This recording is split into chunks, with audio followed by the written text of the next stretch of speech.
Welcome to Guide Guru. We hope this video helps. You start by confirming hardware. Open Device Manager and look for Bluetooth radio. This tells you if an adapter is truly needed. Once confirmed, install the correct driver via Windows Update or the built-in driver pack, because drivers enable the protocol stack. Then turn Bluetooth on in Settings, make sure airplane mode is off, and select the radio. These first steps remove most showstoppers, and they set the stage for pairing and network configuration that follows. Once done with drivers and radio power, open Add Bluetooth Device and start pairing. Select the device type and accept the PIN or confirm codes. If your PC truly lacks radio, you can use your phone as a bridge, enable Bluetooth tethering or Wi-Fi direct on the phone, then connect PC to phone hotspot.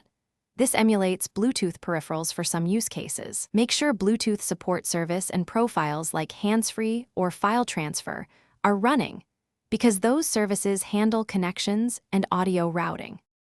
To wrap up, verify the paired device appears under Devices and Printers and check the specific function, play audio, transfer a file, or test keyboard input.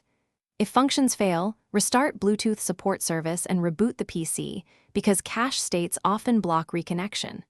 Make sure drivers match hardware ID, reinstall drivers if needed.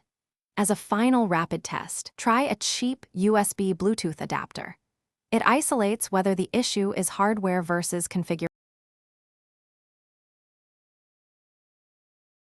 Thanks for watching. Consider subscribing if we helped you today.